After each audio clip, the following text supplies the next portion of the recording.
अरे तोहरी कृपा से उदल भय बलबीर हो।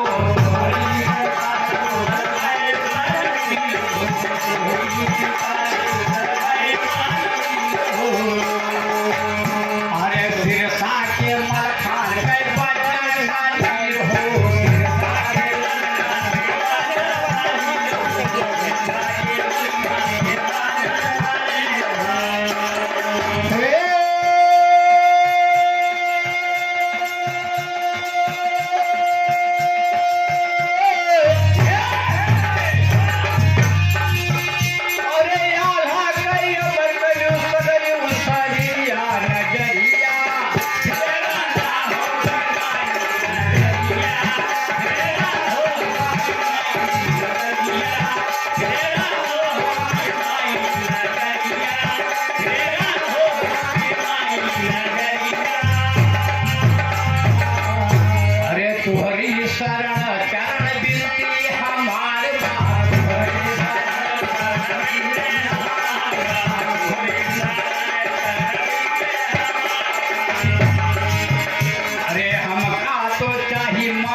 अरे गुरु सीताराम माधव मानस की बानी। गुरु सीताराम माधव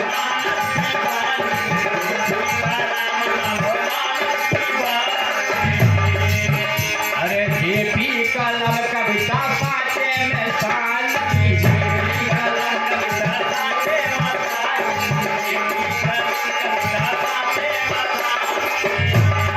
हो।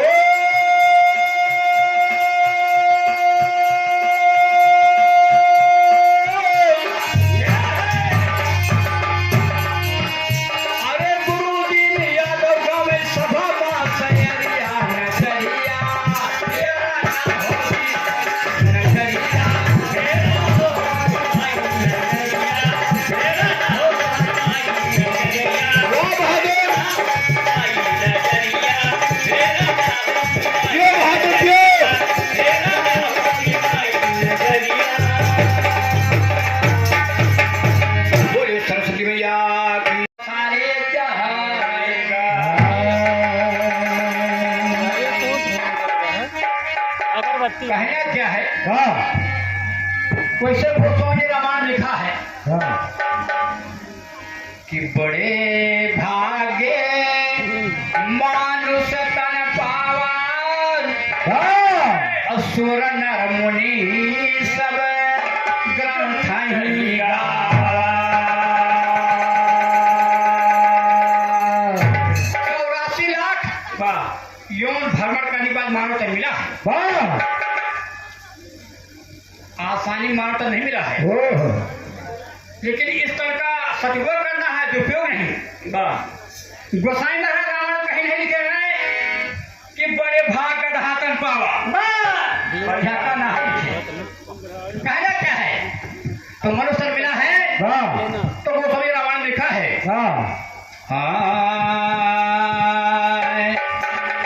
मनुष्य के लिए क्या लिखा? मानव के लिए लिखा क्या कि बारक राम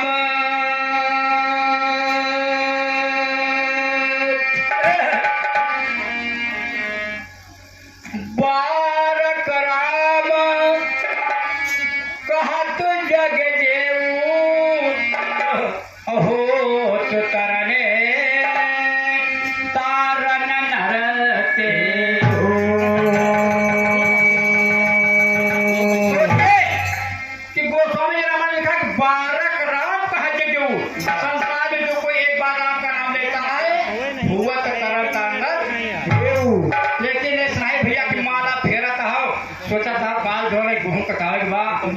पूजा करता सोचा था कि भाई कर भी नहीं आई बात, सोचा था भैया सबके खेत ट्रैक्टर से जोत गया, पूजा करता है मंगा हनुमान जी के नाम लेता, लेकिन खेत का ध्यान है जो दिल से जोग साधे, अरे जो दिल से जोग साधे जोगर भाई है, अब पिया जिसको चाहे सुहागन वही है, तो दिल से साधे।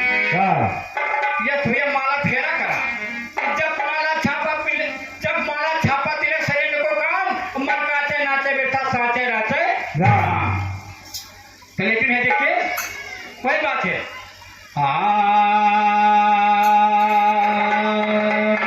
लेकिन में कबीरदास ने लिखा क्या, अरे सैया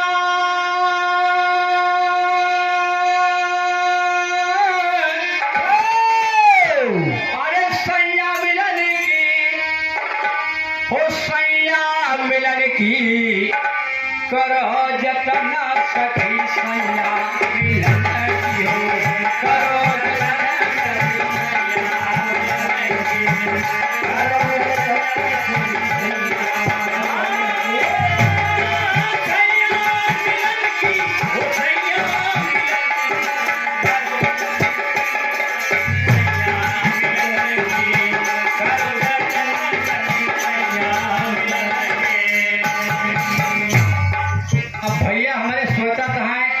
सैया क्या है, एकदम बैठा हुआ सही कहा था, यही जो हम बैठे से सैया हुए, लेकिन है भैया वो सबके सैया ही, साक्षात परमेश्वर वही सैया, उनसे मिले कहा था, करो जतना सखी सैया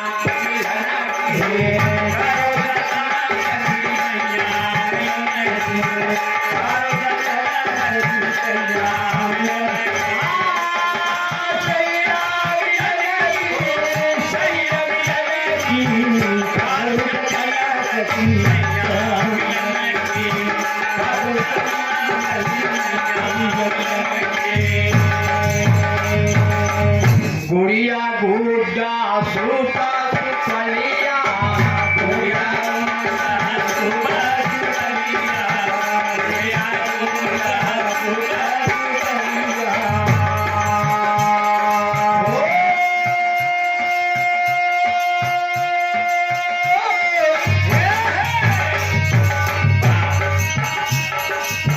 छोड़ो बुद्धि लड़ी कैया खेलने की हो,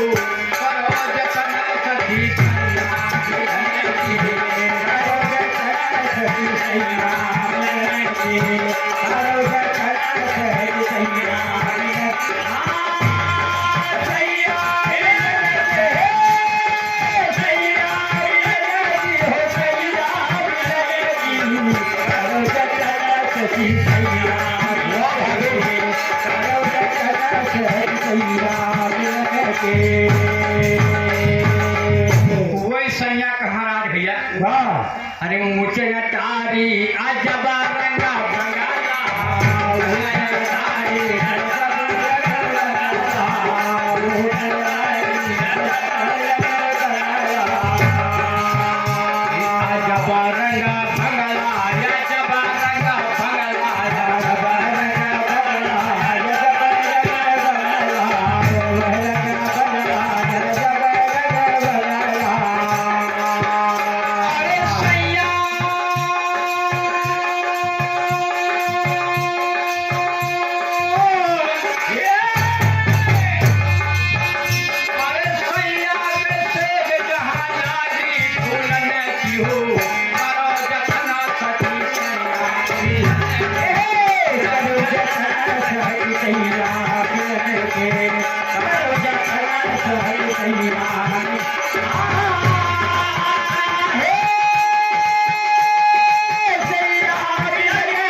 देवी देवा भैरव भवानी, देवी देवा भैरव भवानी, देवी देवा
चल के संन्यास मिलाएगी।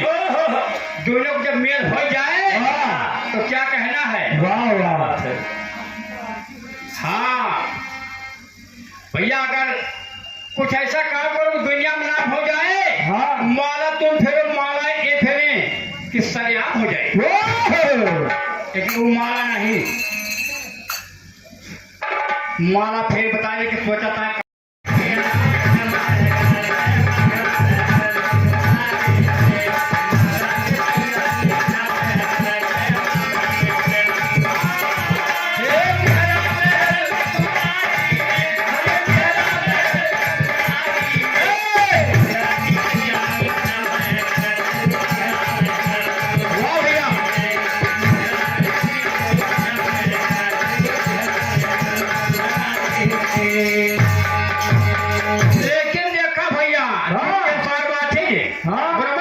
अरे पंडा पुजारी भये व्यभिचारी, भये व्यभिचारी, भये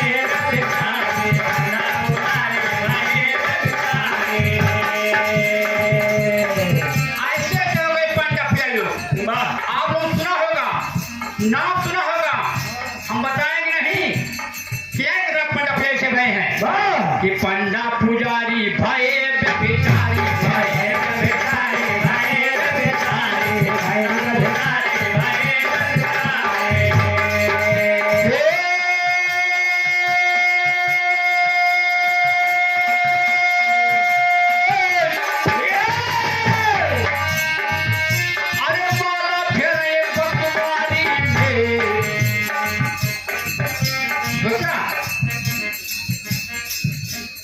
पंडा जवाब पुजारी, अरे माला फेरे बसवारी में, मर्दा से पहिला सीमा पे गड़ गए।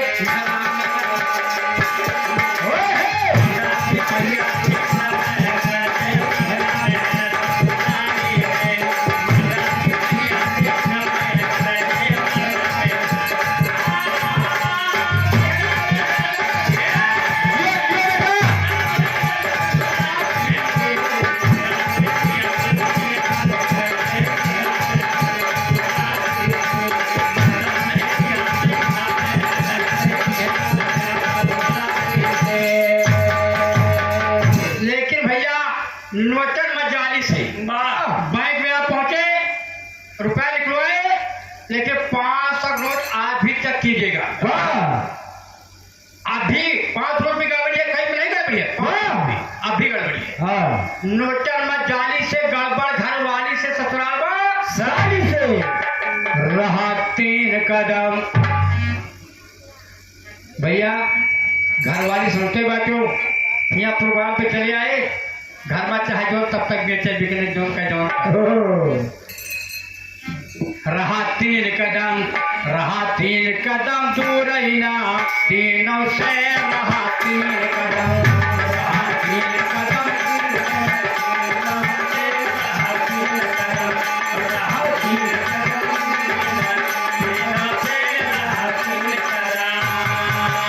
और खतरनाक बात भैया हमारे यहाँ हमारा फैजाबाद जिला अयोध्या लागत है। वाह। फैजाबादी बंडा से, मुर्गी के अंडा से, अयोध्या के बंडा से, यो भैया वैसे है। वाह। अयोध्या के बंडा माँ बनी समझो। हाँ। रात में पहुंच जाओ, कहाँ गौदार कचरे कराओ, कैसे क्या करा, कुछ जन्मे जो नहीं बा। अरे भाई जल्दी भैया तो बछवा का गौदार करा देगा। यह देखा। हाँ तो सुखा के देखा था तो बचवा था। तो लेकिन भैया उनका दक्षिणा से काम बा, बुराई न करा, पंडा का काम है। पंडा टिकट सुन लिया फिर। हाँ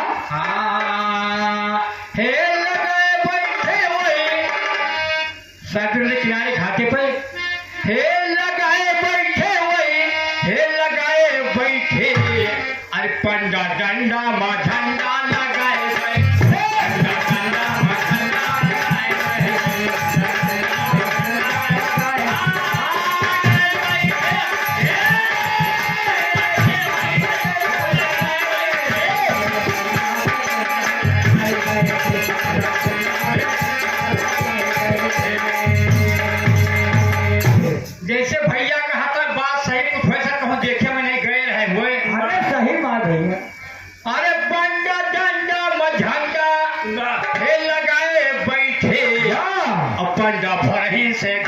छटाई पर ना भरही रेखा छटाई पर ना भरही रेखा छटाई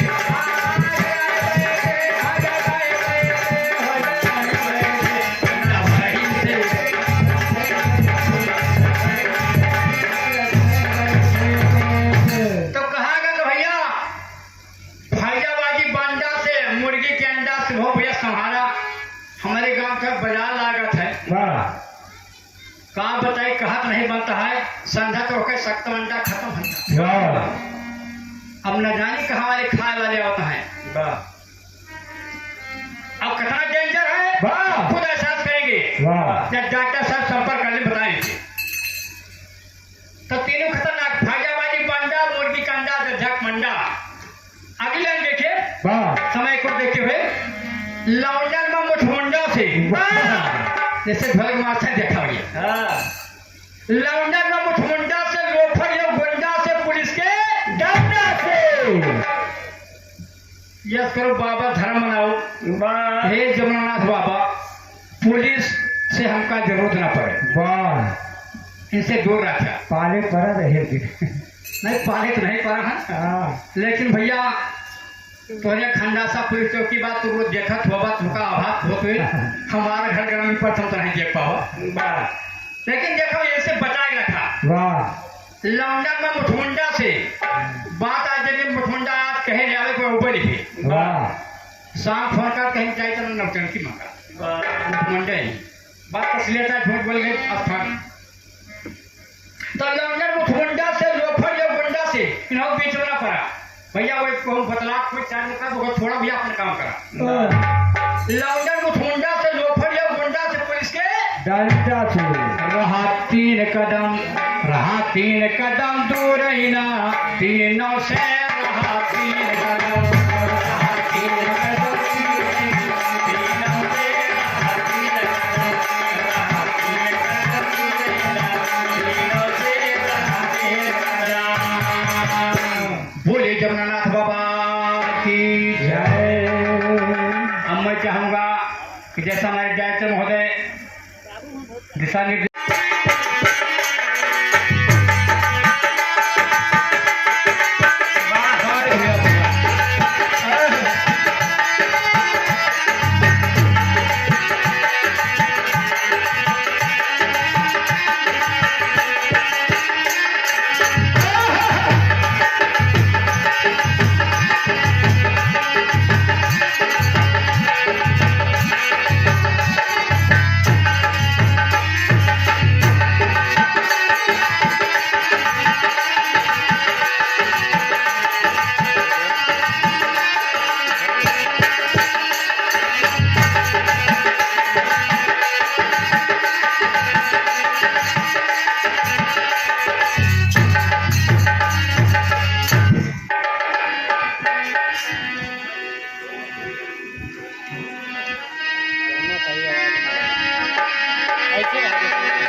माधो चरण अरे बंदौ सकली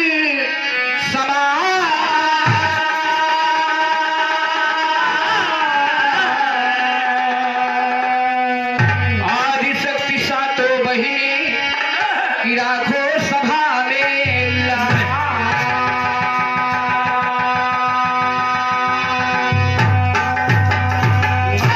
जय बजरंग रंग में रंग दे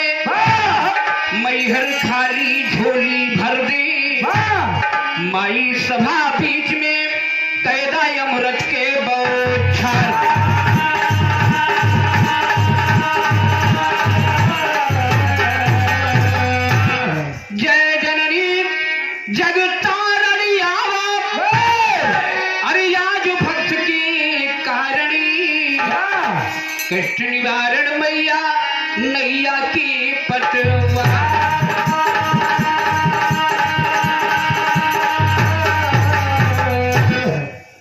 परमादरणीय दूर दराज से आए हुए जनता जनार्दन को इस पुरस्कारी दीर्घा पार्टी की तरफ से हार्दिक वंदन अभिनंदन है। हम जमुना प्रसाद गायक आपके बीच में, ये मेरा सौभाग्य है कि हम सभी पार्टी के सहित उपस्थित हैं। अगर कोई कमी होती है, त्रुटि होती है तो आपके बच्चे हैं, हमें क्षमा करिएगा। कार्यक्रम करने से पहले एक बात है कि किसी भी काम को करने के लिए देवी देवता की जरूरत पड़ा करती है। न माला है, न फूल है, न धूप है, न अगरबत्ती है।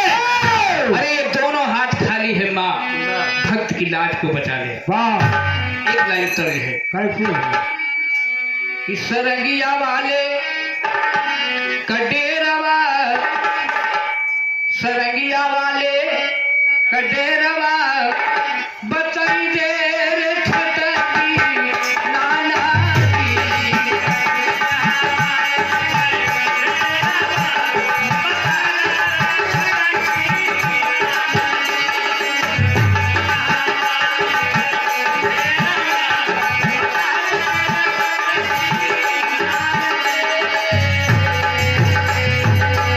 लेकिन यही तर्ज में भक्त माई से विनती कर रहा है कि माँ आज की लात तेरे हाथ में है कि आरती करूं मन मंदिर भितरिया, आरती करूं मन मंदिर भितरिया, आव मैरिया मैहर से।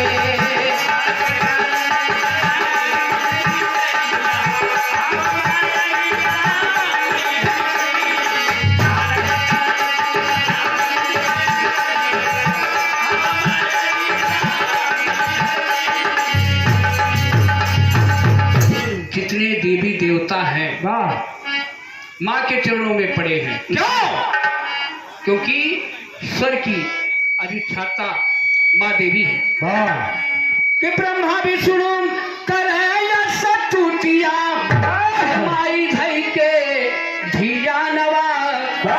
अरे 64 कला पूजे तोहरी पैरिया, 64 कला पूजे तोहरी पैरिया, आवा मैरिया मैहर से।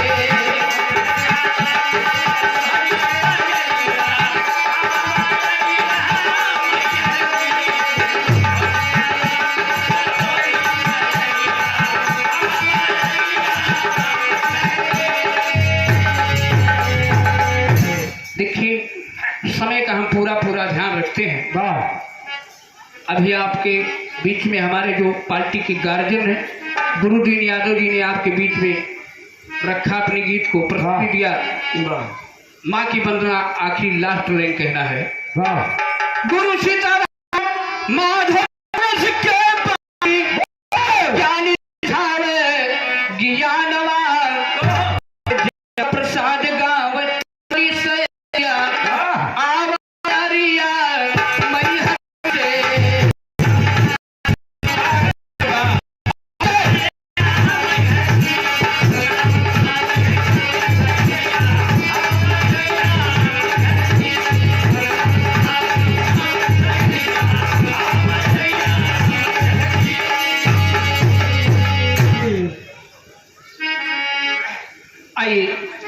इसके बाद ये तो माँ का गीत रहा, एक छोटा सा भजन है। इसके बाद हमारे कई कलाकार, हमारे साथी कलाकार महिमराज जी और हमारे नगमे गाए सदा न फसले बहारा, सदा न हुस्न जवानी रहती, सदा सहोबत कि रघु जाने किस डाल का गुल किसके लिए खिलता है। कहते हैं दिल के सच्चे मुसाफिर प्यार सदा रहता है।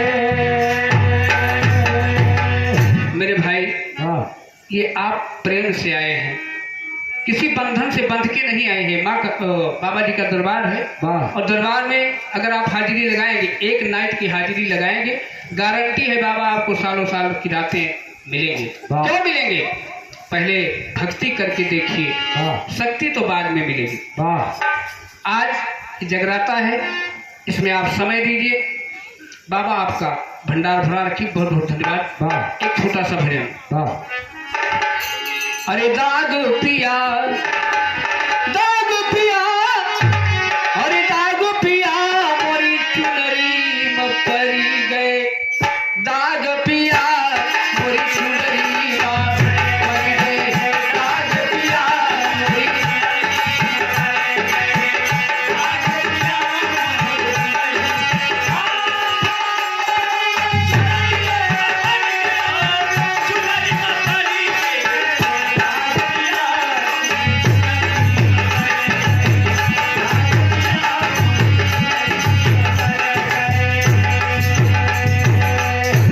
चुनरी है का कभी लोग बताओ थे, बड़े बड़े संत महात्मा बताए चुनरी वही है कि नाम चुनरी है, यही के नाम झूलनी है।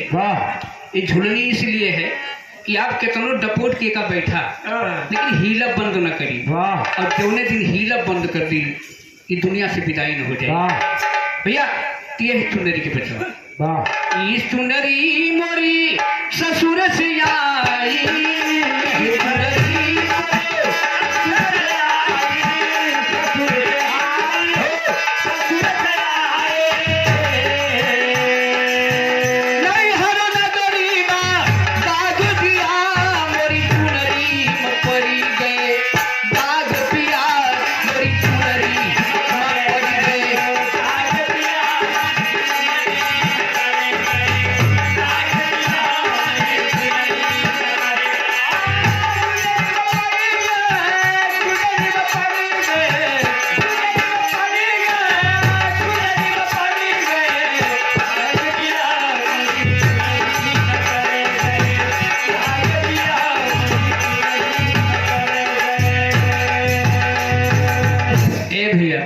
एक बार अगर दाग लग जाए ना तो छुट्टी ना।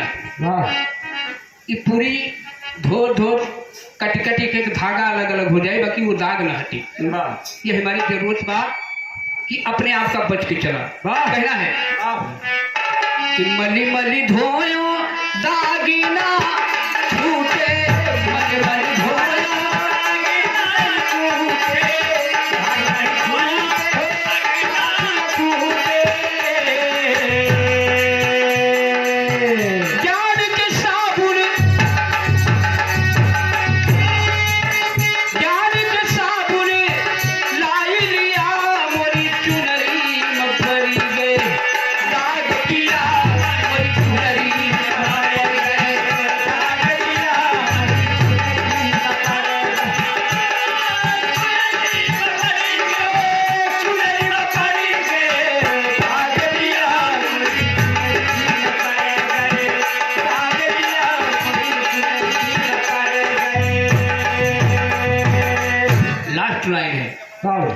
कहे कबीर अरे दाग तब छुट्टी है साहब का, अरे अपनाई लिया मोरी चुनरी में परी गए। दाग पिया मोरी चुनरी में परी गए, दाग पिया मोरी चुनरी में परी गए, दाग पिया मोरी चुनरी में। हेलो भैया, इसके बाद अगर दूर-दराज से आई हुई जनता जनार्दन, दूर-दराज से आई हुई जनता जनार्दन को हम और हमारी पार्टी की तरफ से बंदन, स्वागत, अभिनंदन बा। और अभी बहुत बढ़िया गीत आप लोग को सुनने का मिली हमारे जमुना प्रसाद धुरिया की तरफ से, और हमारे महान बिरहा के सम्राट गुरुदीन यादव गुरु जी की तरफ से, हमारे दोनों गुरुओं की तरफ से आप लोग को बहुत सुंदर सुंदर गीतें सुनने का मिली हैं। और हम ये छोटी मोटी गीतें आप लोग के बीच में रखने का काम करती हैं। जैसा कि बाबा के दरबार में जौना दरबार में हम लोग आए हैं,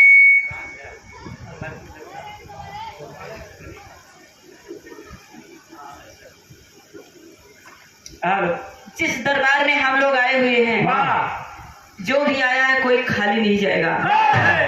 सिर्फ मन में तसल्ली और आस, इस दोनों के बराबर कुछ नहीं होता बाबूजी। आप लोग आस लगा के बैठे रहेंगे और बाबा का भाव भजन सुनेंगे, मन से सुनेंगे तो आपका मनोकामना सब पूरा होता रहेगा। आइए मास्टर, शोर दे के आइए। गला बहुत खराब है लेकिन क्या करें, बाबा चाहेंगे तो मेरा गला ऊंचा कर देंगे। सर्दी लग गई है। आइए शोर दे के आइए भैया, संभाल के रखिएगा।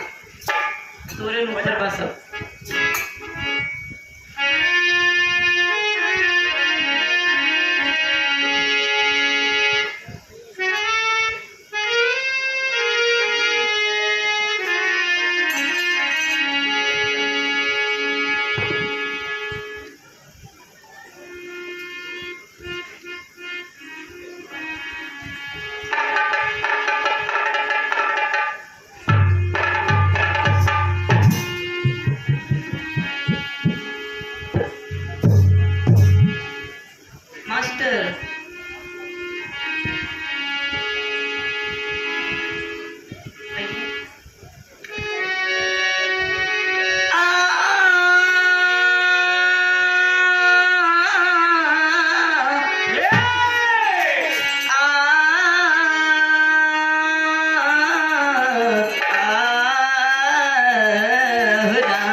माता जी के चरणों में गीत हो जाए, उसके बाद फिर गीत गाने चलती रहेगी।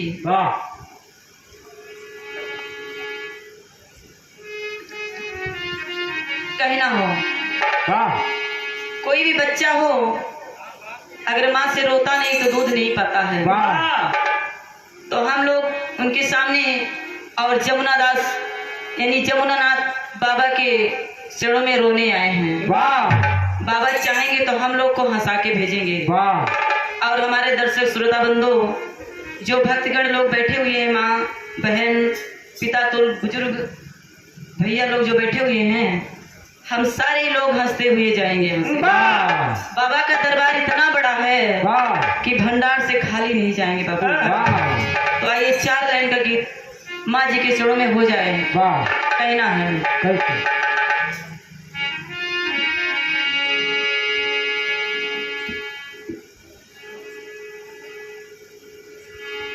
अरे नहीं आब तोहरा से लागल, अरे नहीं अब तोहरा से लागल, ए जननी सुनला पुकार। नहीं आब तोहरा से लागल, ए जननी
लिए बहुत मगन हो गए आपके हारमोनियम और ढोलक पर। वाह लेकिन आवाज नहीं बजाए कि ये गीत तनी नीचे से रही है, गला बहुत ही खराब है। वाह कहीं ना बा कि सच्चे दिल से जो भी माने बेड़ा पार करी है, सच्चे दिल से जो भी माने बेड़ा पार करी है, जमुना नाथ बाबा सपना साकार करी है, जमुना नाथ बाबा सपना।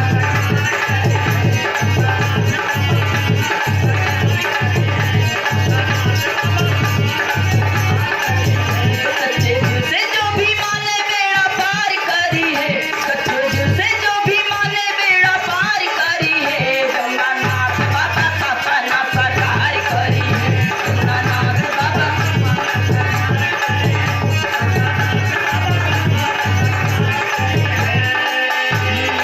आपने कहा दुख जो भी सुनावा, जो भी सुनावा हो, जो भी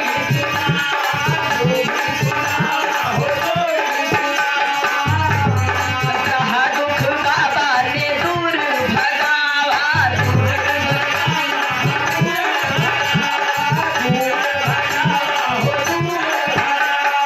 आपने कहा दुख जो भी सुनावा, बाबा ने कहा दुख दूर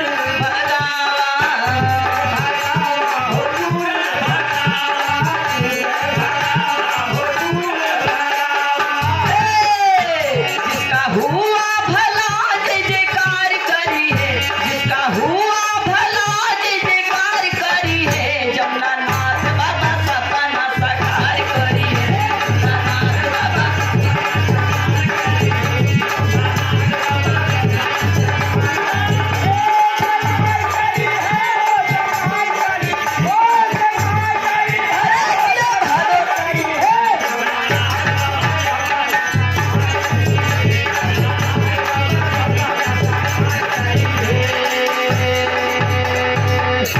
इधर प्रेम सम्मानित आदरणीय राम नारायण संजीतपुर की धरती से 101 रुपए का पुरस्कार भैया की बहुत बहुत नमस्कार बा।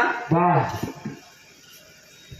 बाबा का आप लोग मनिए दिल से तो आप लोग को फूल जरूर मिली, एक ना एक दिन जरूर मिलवे करी, लेकिन अगले बन में कहना बेका का अरे भक्तों की भीड़ लगेला भारी,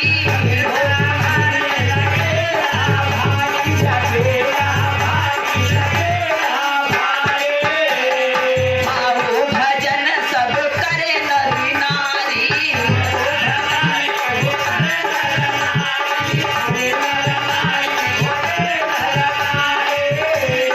भक्तों की भीड़ लगेला भारी, भाव भजन करे रोज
हवाएं चलती है, कहना हो अब प्रभु जी की शरण शरण में सभी लोग हैं। वाह ये पूरी पृथ्वी का लोग उन्हीं के शरण में है। वाह वो सबका मालिक हैं। वाह उनका भी गीत हम लोग गाएंगे और गा सकते हैं। वाह। हमारे श्रोता बंधु जो बैठे हुए हैं, गीत इनको भी सुननी चाहिए, वाह क्योंकि ऐसा गीत बहुत कम ही सुने का मिलत है। आजकल जब से भोजपुरी चली बा, वो भगवान प्रभु श्री राम जी सबके जेबा में धे उठल वाह है ना भैया। वाह सभी लोग जेब में धे लिए हैं। वाह और क्यों क्यों लोग भैया लोग ताका हरा अलमारी में धे दिए। ओह क्यों क्यों लोग जो बुजुर्ग लोग हैं, वाह अभी उनके अंदर ये संस्कार है, हाँ भगवान का बिना नाम लिए खाना नहीं खाते हैं। हो तो उनके चरण में एक गीत हम गाना चाहती हैं। हाँ आइए, कहना हो प्रभु श्री राम गले हो, प्रभु श्री राम गले सो है गजरवा गजरवा, ये गुड़िया बड़ा नीक लागे गजरवा दे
अरे कैसे करते हैं भैया? कैसे?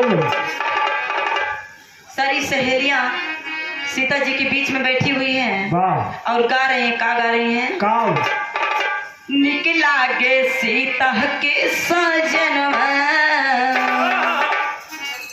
निकला के सीता के सजनवा, आंगनवा बीचे। निकला के सीता के सजनवा, आंगनवा बीचे। निकला के सीता के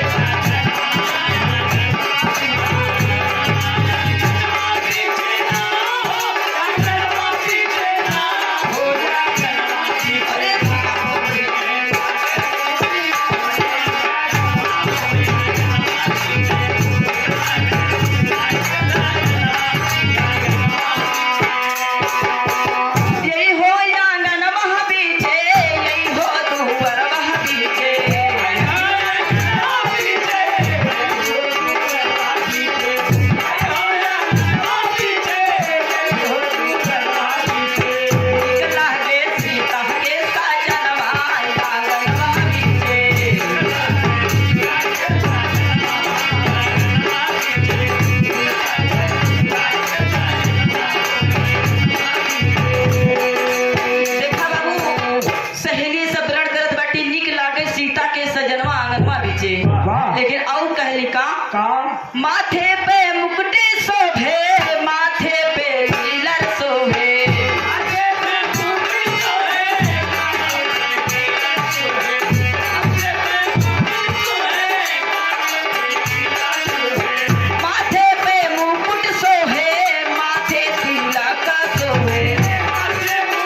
सुल्तानपुर से। यहाँ कैलाशपुर कैलाशपुर धरती पर आया हूँ। आप लोग का दर्शन पाके मैं धन्य हुआ और भगवान का यहाँ पे जो भजन भाव हो रहा है, यहाँ पे सभी सुनिए, आनंद लीजिए। मैं भी एक छोटा सा गीत सुनाना चाहता हूँ। अच्छा लगे तो माफ़ करना, गलत लगे फिर भी माफ़ करना। मैं आपका छोटा भाई, आपके बच्चे समान हूँ।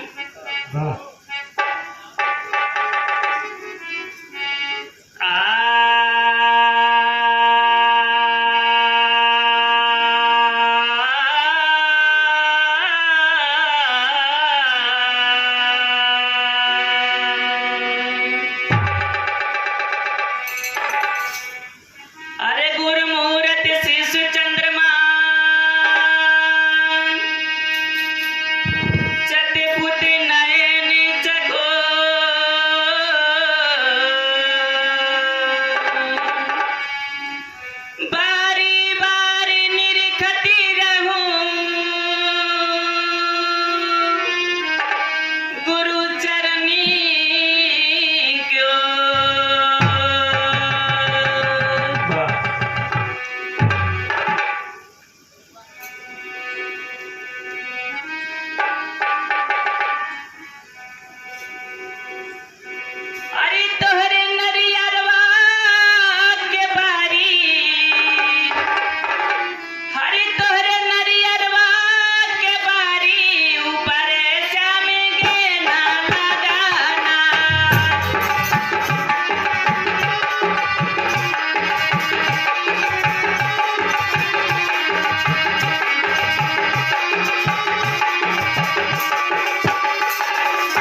हेलो भाई, आप लोग को एक गीत सुनाना चाहता हूँ, लोकगीत है, वो भी लड़की के आवाज में सुनाऊंगा। अगर अच्छा लगे या खराब लगे तो माफ करना। सुनाओ सुनाओ, तो सुना लिया हो, तुम्हें 5-10 मिनट भी नहीं लगे। नहीं हर हम जाइब हो, नहीं हर हम जाइब हो, ना लौट आइब हो, रौरे करनी के गुण नहीं हर में बताइब हो।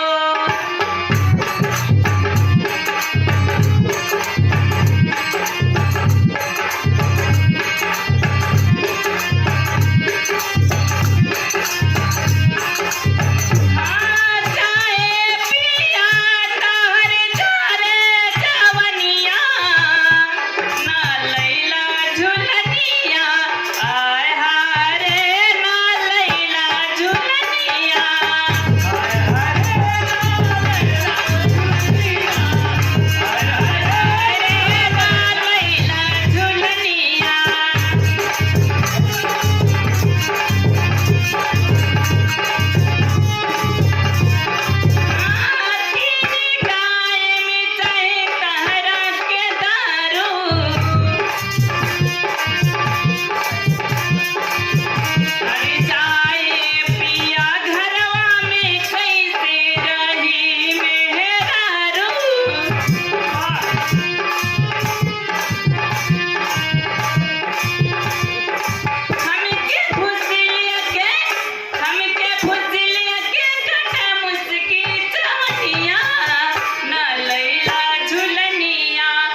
हरे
मुरे रामा हो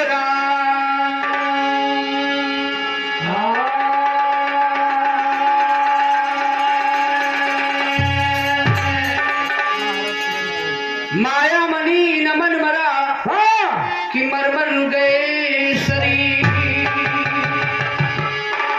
आशा तृष्णा ना मरी कह गए दास कबीर।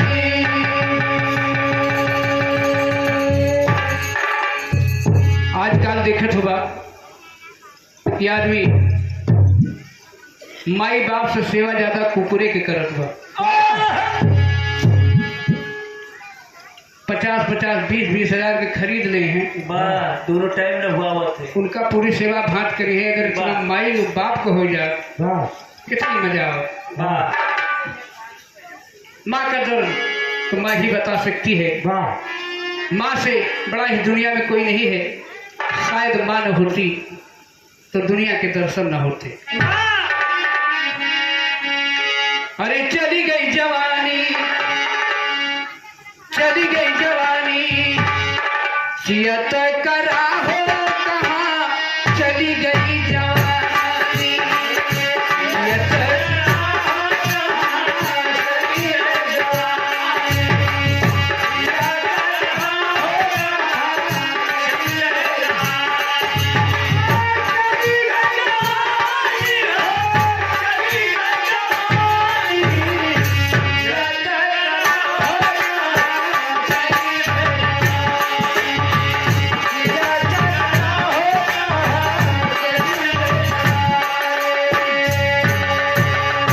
जैसे सुबह के बाद शाम होती है वैसे शरीर के रंग हैं। वाह अपने रंग पर आएगी उसका सिस्टम बिगड़ जाएगा।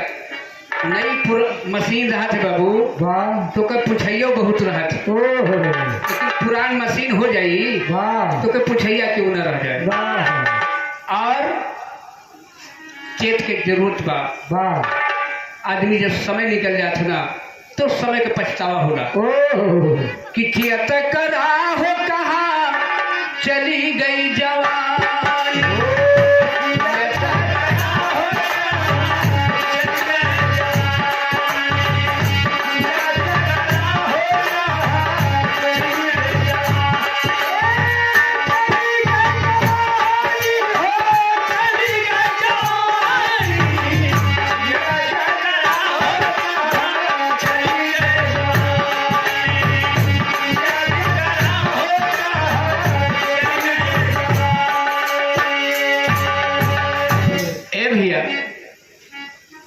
जब समय आ गया बुढ़ापा का, वाह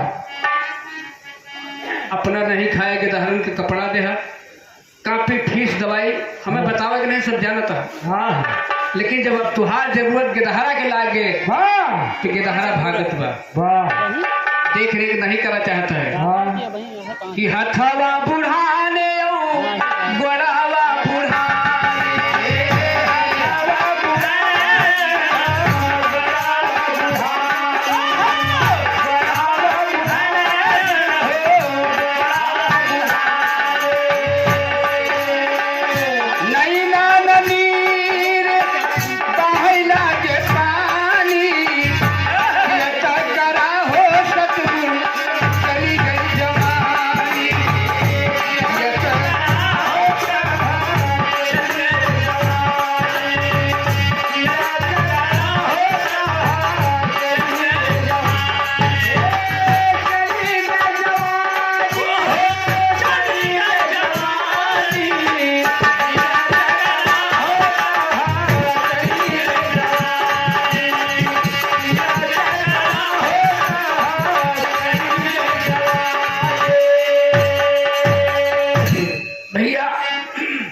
केहू पूछत ना बा। वाह समय का चक्र देखिए। लेकिन एक बात और बा, वाह जो तू हमें न पूछबा कल तू न पूछे जाबा। वाह ई दिन जाना तो हर जिंदगी के सामने हुई ओहो तू यही घाटे पे बा। वाह भैया कि बेटवा न बुअलई पतोहिया न बुअलई, बेटवा न बुअलई पतोहिया न बुअलई, बेटवा न बुअलई पतोहिया न बुअलई। हेलो, कुत्ते की रोटी याद रहा और गाय की रोटी भूल गए, वाह आरओ का पानी याद रहा, घर का मटका भूल गए, वाह साली का जन्मदिन याद रहा, माँ की दवाई भूल गए। ओहो भैया माँ से बड़ा तो कोई नहीं है, लेकिन जब समय आवत है बाबू तो गिदहरा अपनी महतारी की भूल जाते। वाह ये कहना है कहा कि बेटवा न बुअलई पतोहिया न बुअलई, बेटवा न बुअलई पतोहिया न बुअलई।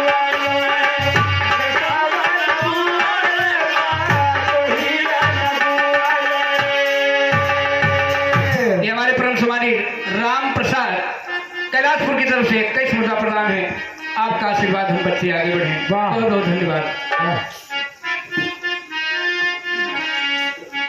कि बेटवा न बुअलई पतोहिया न बुअलई। क्यों बेटवा तोहरे लगी 4 हैं।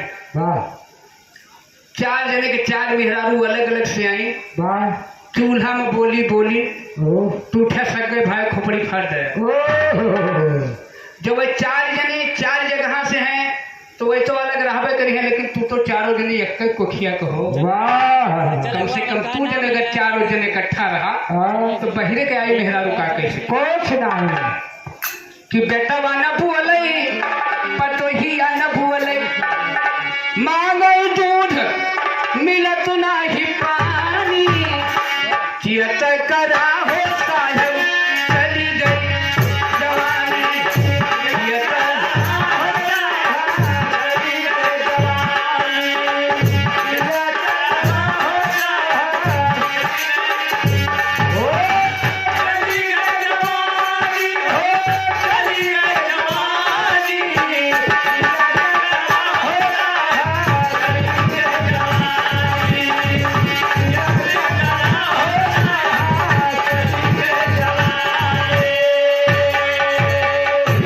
एक दिन ये सरहद है कि आदमी के बिना देखे चैन ना आए पड़ो। खेत में रहा, सेवाने रहा, बाजार का रहा, न्योता का रहा, पहले दौड़ के जाए एक दाई दर्शन हो जाए तो जीव के शांति हो जाए। और वही आदमी एक दिन आँखी पर करके लागत। कब? जब 75 साल 80 साल को हो जाए। सब देखे हैं झगड़ा बूढ़ा बुढ़िया के। दादा उठा के एक लठ मारी, बूढ़ा दौड़ के गई लालटेन बुता के बेना छोड़ के फेंक दी।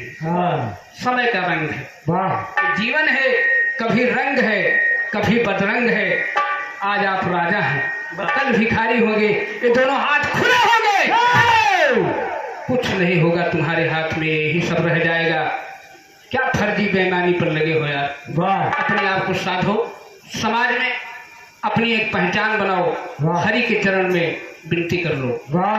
हे भैया ऐसे दादा हरे हैं सरकी जाता है, कोनो लौंडा मिल गया कहीं भैया बैठा लेते चौराहा छोड़ दिया यार दवाई करा बात कहें दादा हवा ना है ना, हवा ना है ना। और वही जवान जहीर मेहरारू मिल जाए, बिटीनी मिल जाए, बैठा ले जाए टू सब साथ समय का चक्र है।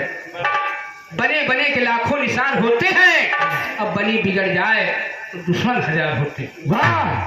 कि बेटा वा न बुअलई पतोहिया न बुअलई अरे मांगई दूध मिलत नाही पानी कियत करा हो साहब चली गई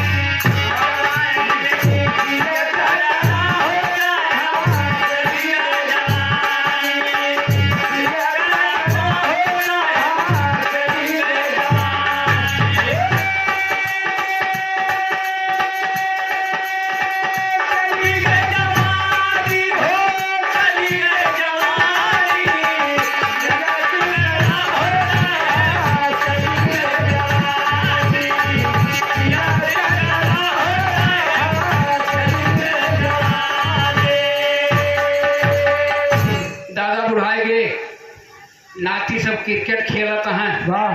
कहीं भैया पानी ले तो हमें थोड़ा काम रहा, डब्बा भर लाओ बाबू। तो गदारे लेके हैं तो कहें बाबा पैसा दियो, कहें भैया पैसा तो नहीं ना की पेंशन नहीं आई भाई, कहें हे बाबा है पैसा दियो नहीं जो पानी लावा है अब्बा अड़ा के भाग जा। तो एक समय वो है, एक समय ये है ना कि सीना तान के चल रहे हैं तो समय बलवान है।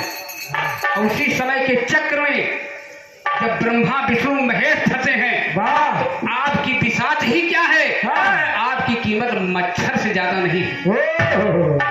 तो इसीलिए कहना है कि मानो हो तो मानो और ना मानो तो ना मानो। लास्ट की कहना लास्ट की कहा तो कबीर सुनो भाई साधो, कहा तो कबीर सुनो भाई साधो,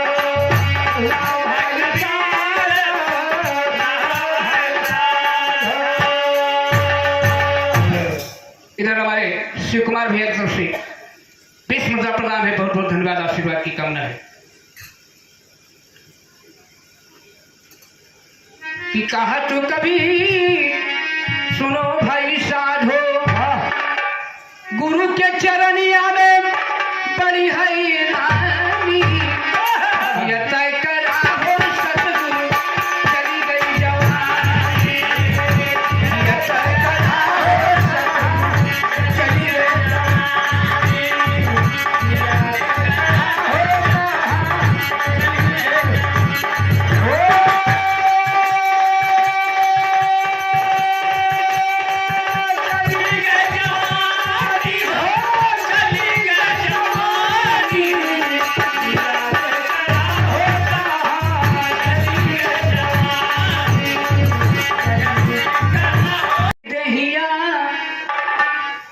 दहिया कवन किनारे जाके लागी, दहिया कवन किनारे जाके लागी,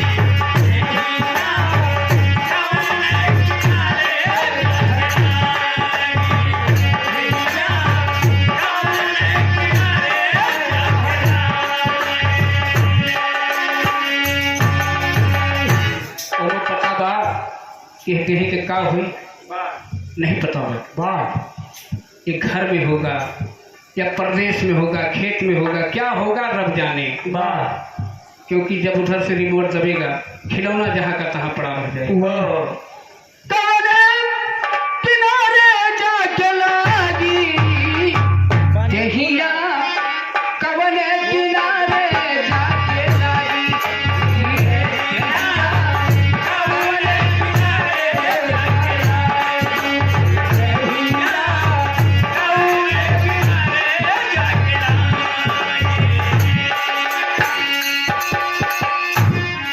भैया हो कहना है नदी किनारे मरगा सुअरा मछली चुन चुन खाई, साहेब मछली चुन चुन खाई, नदी किनारे मरगा सुअरा मछली चुन चुन खाई, साहेब मछली चुन चुन खाई, किनारे मरगा सुअरा मछली चुन चुन खाई, साहेब मछली चुन चुन खाई। वही मछली के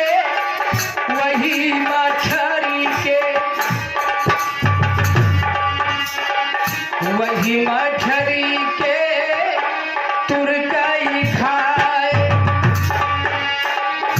तोहरा हृदय तुरकई, दहिया कवन किनारे हरी रागी, दहिया कवन किनारे जाके लागी,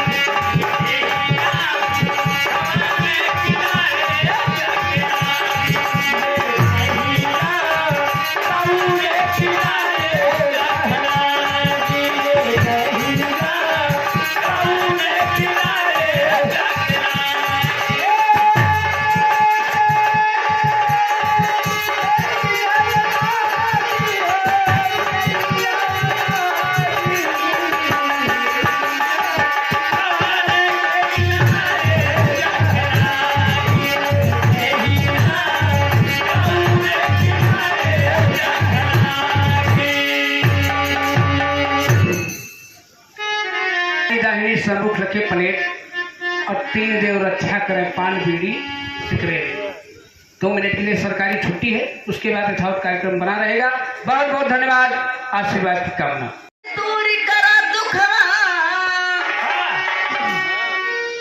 अरे दूरी करा दुखवा और काट दिया बाधा, अरे यतनी बा बिनती ये जमुना नाथ बाबा, यतनी बा बिनती ये जमुना नाथ बाबा,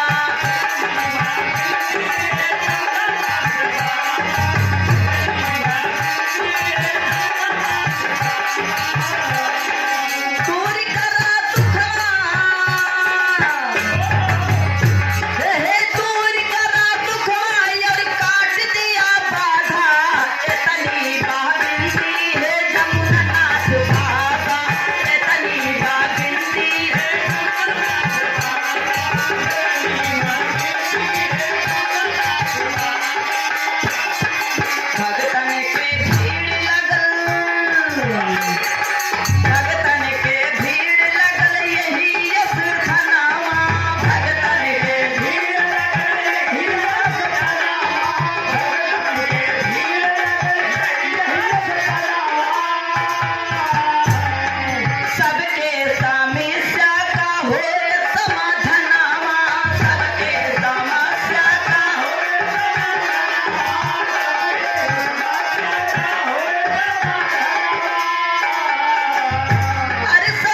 राम नारायण यादव भैया रंजीतपुर के धरती से 101 रुपए का महान पुरस्कार बा। भैया के बहुत बहुत नमस्कार बा।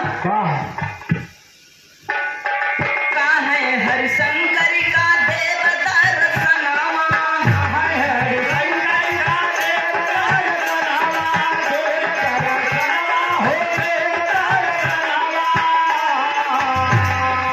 उनहु कई देखई बदे तरसत बा मनावा, उनहु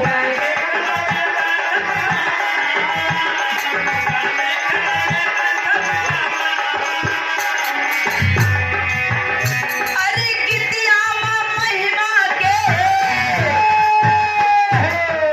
हे गिद्दिया महिमा के आगे बढ़ाईला, ये जमुना नाथ बाबा मनसा पुराईला, ये जमुना नाथ बाबा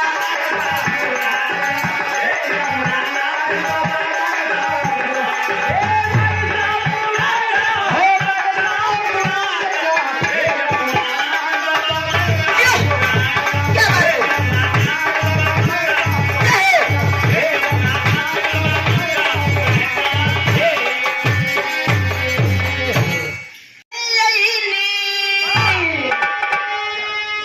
अरे आस लगा के अइली तोहरे दुअरवा।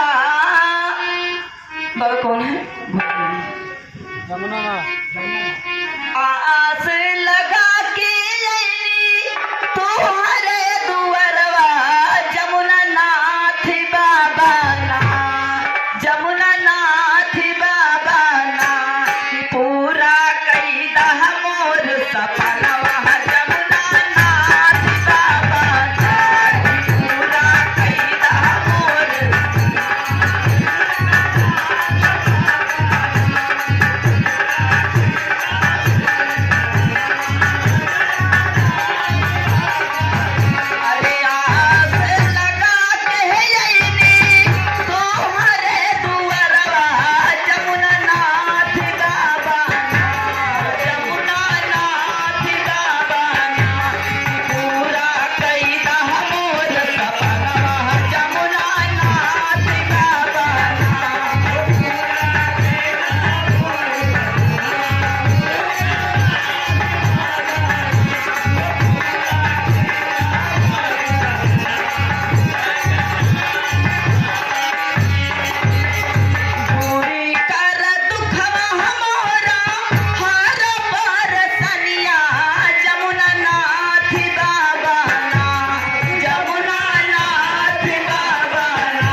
चटनी काम करे